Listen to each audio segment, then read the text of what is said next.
C'est l'heure de l'histoire du soir avec Lilou. Vous êtes prêts? Hansel et Gretel.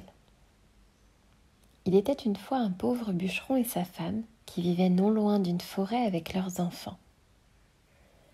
Leur garçon s'appelait Hansel et leur fillette se prénommait Gretel. Tous deux étaient sages et bons. Or, un jour, le bûcheron devint si pauvre que le pain vint à manquer. Et il ne lui restait plus la moindre piécette pour nourrir sa famille. Le soir venu, le bûcheron soupira aux côtés de sa femme. « Qu'allons-nous devenir si je ne peux plus nous nourrir ?»« Eh bien, c'est très simple, dit sa femme qui était fort méchante. Nous laisserons demain Hansel et Gretel dans la forêt avec un quignon de pain, puis nous irons travailler et nous les abandonnerons. Jamais ils ne retrouveront la maison. »« Mais je ne pourrai jamais faire une chose pareille !» s'écria le père. « Fort bien, nous mourrons donc tous les quatre de faim, » rétorqua la mauvaise femme. Mais elle tourmenta tant et tant son mari qu'il finit par accepter l'affreuse proposition. Fort heureusement pour eux, les enfants ne dormaient pas, tenaillés par la faim, et ils avaient tout entendu.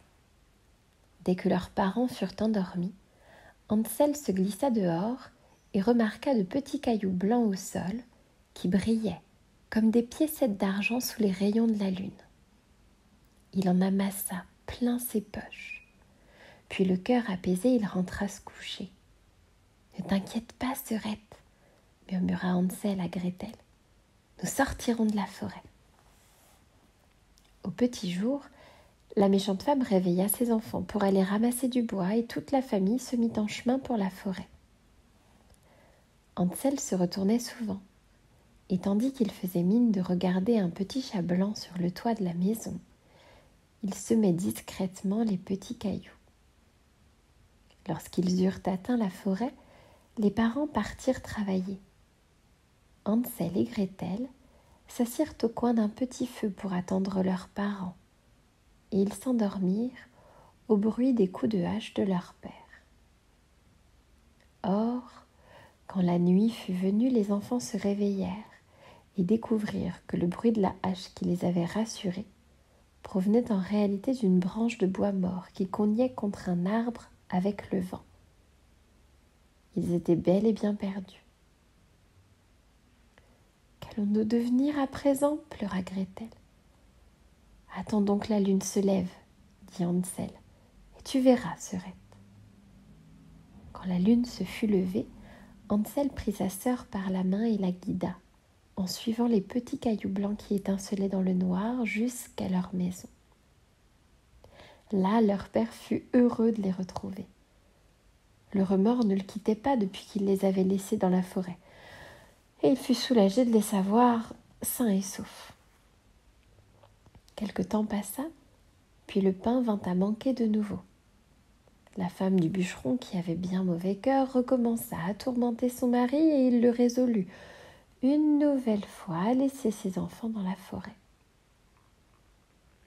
Ce jour-là, la femme prit soin de fermer la porte de la maison, si bien qu'Hansel, qui avait encore tout entendu avec sa sœur, ne put aller faire une provision de petits cailloux blancs. Le lendemain, tandis qu'ils avançaient vers la forêt, Hansel émietta le petit morceau de pain qu'il avait reçu le matin. À défaut de cailloux, il sèmerait des miettes.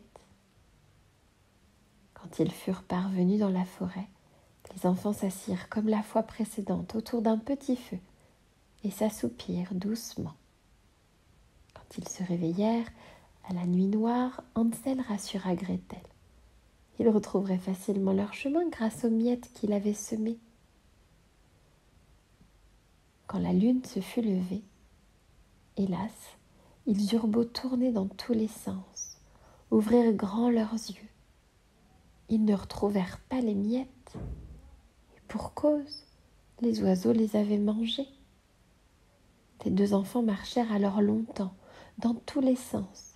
Ils étaient totalement perdus.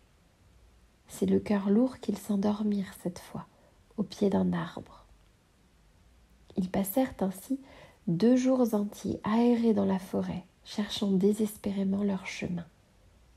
Quand ils entendirent au matin du 3e jour un petit oiseau blanc qui chantait.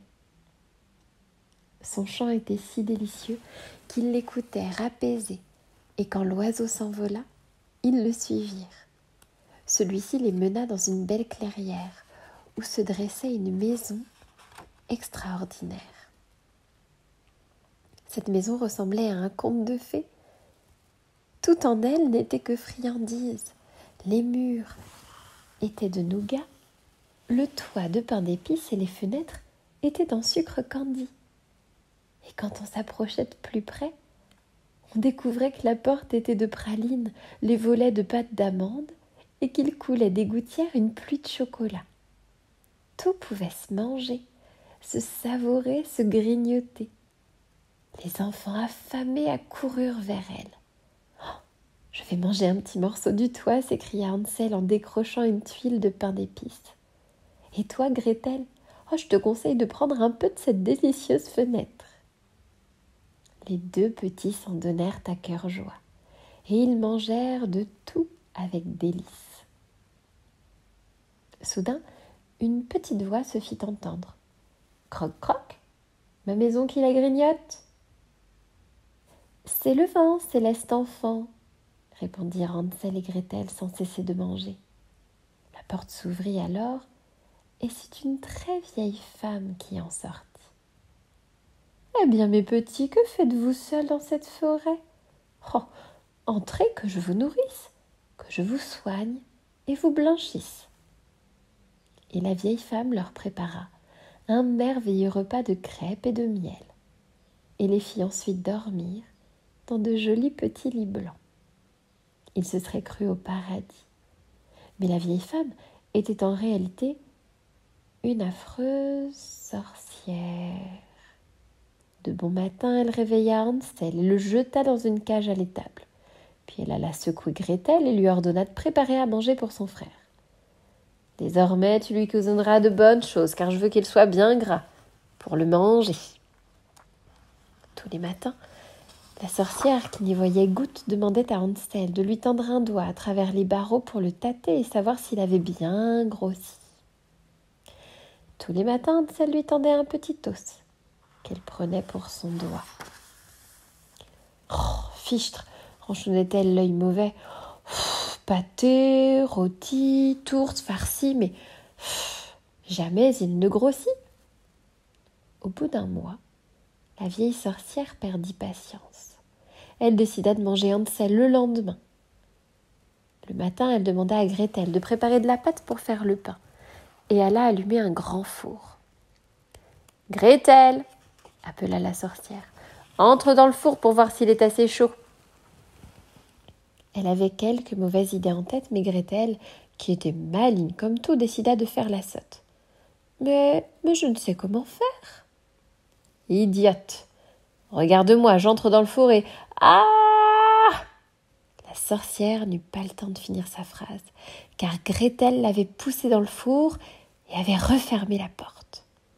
Vite, elle alla délivrer son frère, et en explorant la maison de la sorcière, Hansel et Gretel découvrirent des coffres remplis de perles et de pierres précieuses. Oh, c'est encore mieux que les cailloux, dit Hansel en riant, et vite, vite, il en amassa plein ses poches. Gretel fit de même, et ils s'en allèrent promptement.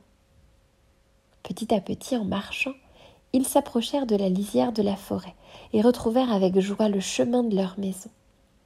Là, leur père les accueillit, en pleurant de joie.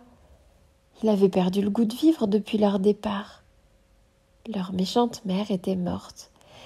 Ils vécurent désormais riches et heureux, grâce au trésor de la vieille sorcière.